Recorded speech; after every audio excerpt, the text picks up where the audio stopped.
Even though Pixar Studios has been pumping out thoroughly quality content for a couple decades now, it's no secret the studio likes to sneak in a tear-jerking moment or two whenever they can. This isn't a bad thing at all, and the maturity and brevity with which difficult life topics are discussed in Pixar films has been largely regarded as one of the studio's biggest strengths. With their latest film, Onward, tragedy is in no short supply. However, that's not to say the film is nothing more than an introspective reflection on loss in the nuclear family. On the contrary, the film's expert balance of joy and pain makes it an impactful yet entertaining viewing for any moviegoer regardless of age or experience. Were any of these heavy-hitting Pixar classics based on real-life events? Today we're diving into the wild world of Pixar to find out. And let us be the first to say, the answers may surprise you. Kicking off our list is the most recent Pixar film, Onward. Don't worry, because this film recently hit the box office, we won't reveal any spoilers. However, if you've only even seen the trailer for this film, it's pretty easy to gauge the potential emotional heaviness of this brothers go on a quest to find dad movie. The director of Onward, Dan Scanlon, had a childhood similar to that of the brothers in the film, Ian and Barley Lightfoot, played by Tom Holland and Chris Pratt. The film follows the two brothers as they try to bring their father back to life so they can meet him, even if it's just for one day. Dan Scanlon had a similar upbringing. His father died in 1977 when he was just 1 year old. Neither Dan Scanlon nor his brother remember their father when they were growing up. Apparently, the two brothers tried to recreate their father, or at least make some sense of who he was through old photographs and home movies. Dan Scanlon, the director of Monsters University, drew from his personal childhood experience to create the idea for Onward. Scanlon said in a recent interview with Vanity Fair, "When I was trying to come up with an idea for the film, you look at sad things. You look towards your fears, because that's where drama comes from. You look for the fun, too." And I was talking to my mom on the phone and I said, "The truth is, I don't know what to make a movie about because nothing sad ever happened to me." "You lost your father," his mother replied. And I said, "Yeah, but that's not sad because I don't remember him." "And that's why it's sad," his mother said.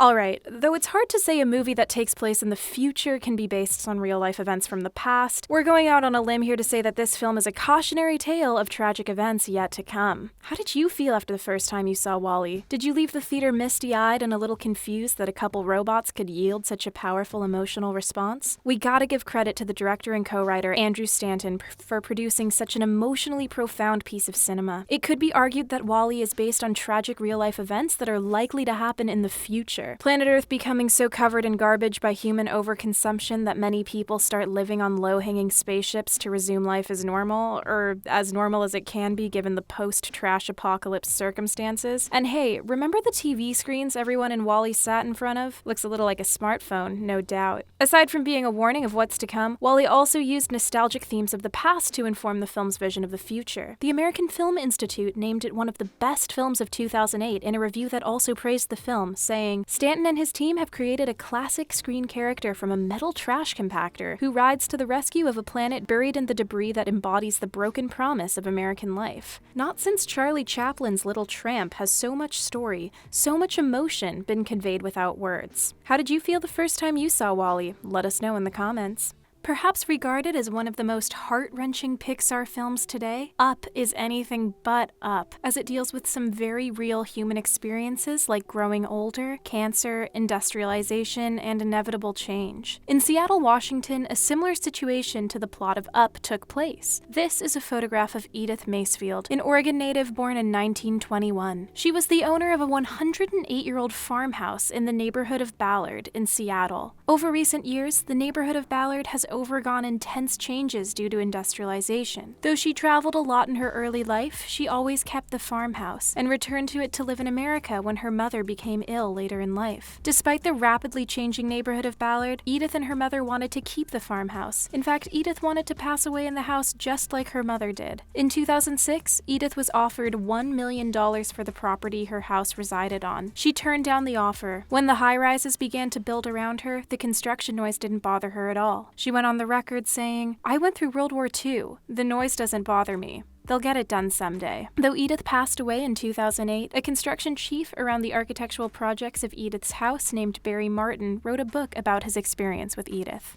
This film isn't based on someone's particular true-life experience so much as it is millions of people's experiences. The 2015 film received mass appraisal upon its release and has since been regarded as one of the best Pixar films to date. But did you know the original scenes from the film had to be altered because some of it was even too sad for Pixar? In an interview with Yahoo, Richard Kind, who played Bing Bong in the film, gave some insight into a tragic deleted scene from Inside Out. Who remembers the scene in Inside Out when Bing Bong sacrifices himself into the memory dump to save Joy? Kind said some interesting things about the original cut of that scene. The version that came out to the public was about 20 to 40 seconds shorter than the scene we recorded, because it got a little too hard-hitting. I asked the director, "Do I have to get laughs with this?" And they said, "No, this is a sober moment." And I told Joy, "Don't you understand? We are forgotten. We don't count anymore." Think of the added emotional impact the addition of those last two lines would have added to the scene. We also can't help but remember that scene from Toy Story 3 where Andy learns the hard lesson that giving up his toys was inevitable and necessary as he grew older and became more mature. Still, we think these scenes are heartbreaking, and it just goes to show how talented the creators at Pixar really are. Finding Nemo is rife with harrowing anecdotes of oceanic pollution and the consequences climate change has on marine wildlife. Many news articles have come out since the film hit theaters in 2003 with catchy yet forlorn headlines like "Losing Nemo," "Clownfish cannot adapt to climate change," and so forth, which is true. And while the film itself is lighthearted for the most part, the well-being of marine biology is no laughing matter. Take for instance the previously mentioned "Losing Nemo" article written by the Bangkok Post in 2019. We are, in fact, losing Nemo due to the loss of healthy coral reefs worldwide. Mainly found in Papua New Guinea, clownfish make their lives among sea anemone. While temperatures in the oceans rise, coral and anemones often can't survive, leaving clownfish without a home. And though it may not have been the film's intention to shed light on this unfortunate nautical phenomenon, it has certainly raised awareness for the survival of clownfish, bringing entertainment and education into the same important conversation. Well done, Pixar. Pete Docter, the director of Monsters, Inc., didn't have any particular devastating personal anecdotes from which the source material came for Monsters, Inc. However, the film could have been viewed as a meditation on corporate life and the trials and tribulations of working in a heavily bureaucratized environment. What sort of effects does this have on someone working in a place like the monsters do in the film? Throughout several interviews, Pete Docter maintains his optimistic demeanor, going on the record to say he is in high spirits and is a religious person, though he has never set out to make a religious film. He was also heavily influenced by Hayao Miyazaki, saying he loved the beautiful details in Miyazaki's work.